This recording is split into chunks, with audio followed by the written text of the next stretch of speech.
show your face. Show your face, please, with sugar on top.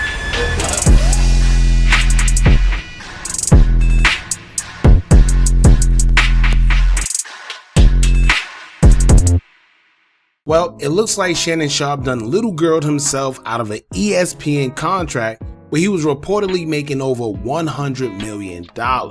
And y'all know with that type of money, you almost have to walk on eggshells no matter what you do, because with that type of income, it's all type of temptation that's going to be brought to your way. And like I always tell y'all, certain allegations, whether true or false, is enough to do damage depending on who you are and who you represent. Well, in this case with Shannon Sharpe, he was a representation of ESPN, who was estimatedly worth over $24 billion, and I'm sure they're not willing to take a loss or risk their company over someone who has sex allegations with a younger girl who was an OnlyFans model. Now, for y'all that don't know what's going on, Shannon Sharpe's 23-year-old ex-girlfriend accused him of allegedly assaulting her twice, once in October of 2024 and the other was in January of this year. Now, according to the young girl who brought the civil suit against him, stated that Sharpe became violent over the course of the relationship, threatened to unalive her during one incident, and recorded their intercourse encounters without her consent. She also says he was intimidating, manipulating, controlling, and would enter her apartment without her permission. To make matters worse, another ex of Shannon Sharpe's also accused him of R-ing her, sued him in 2023 for defamation, and stated that she was assaulted in 2010 to the point where she had to file a restraining order against Sharpe.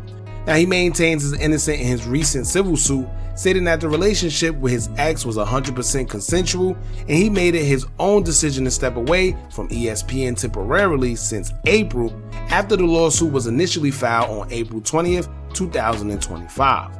We've heard that he offered his accuser $10 million to settle in mediation first, but his offer was denied.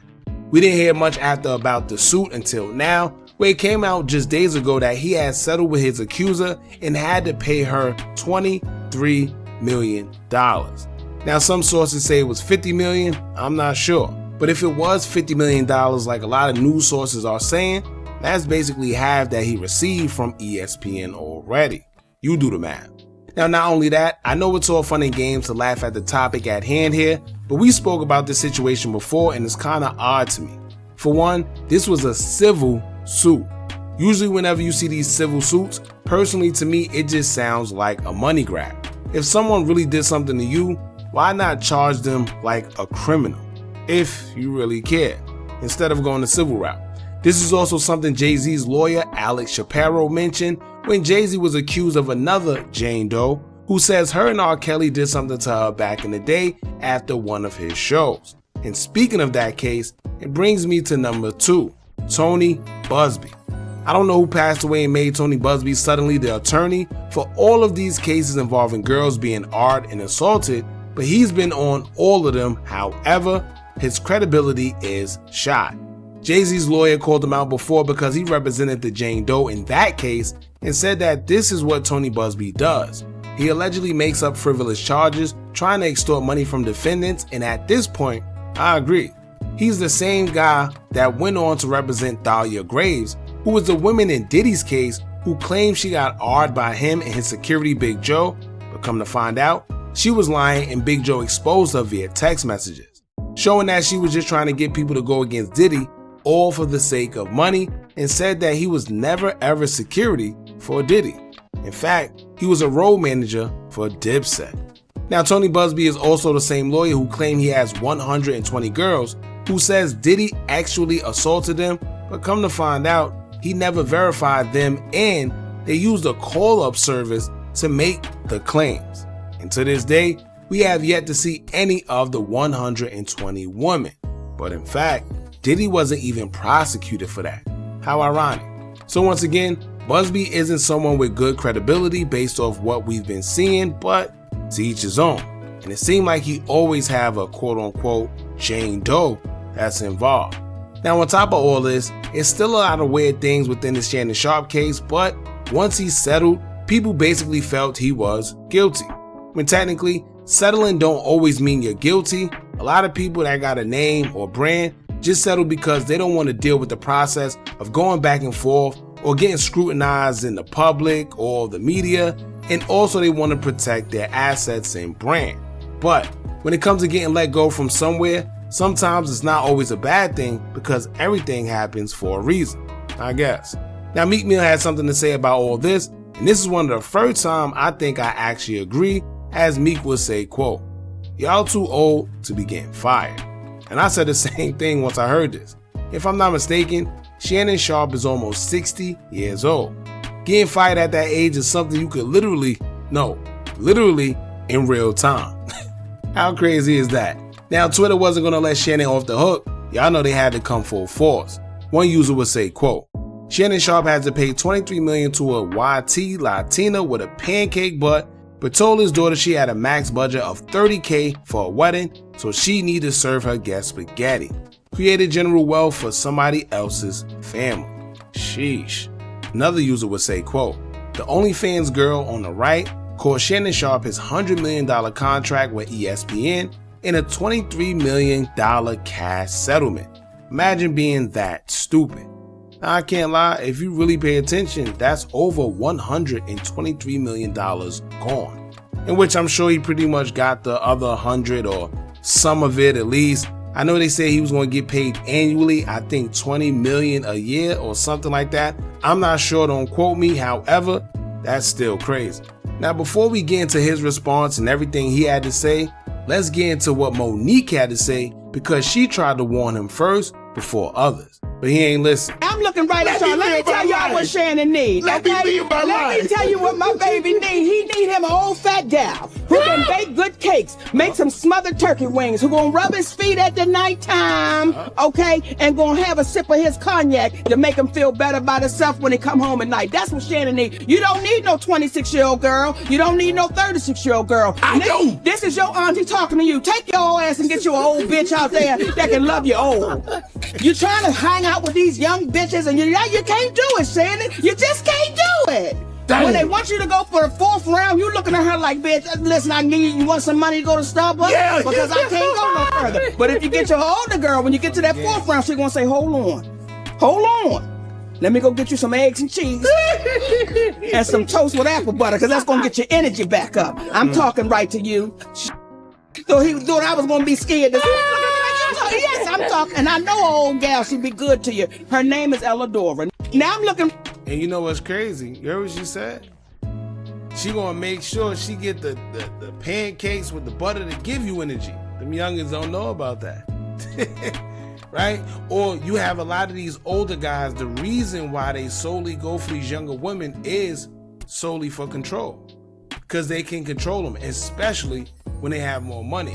But what happens when now you have to pay her $23 million?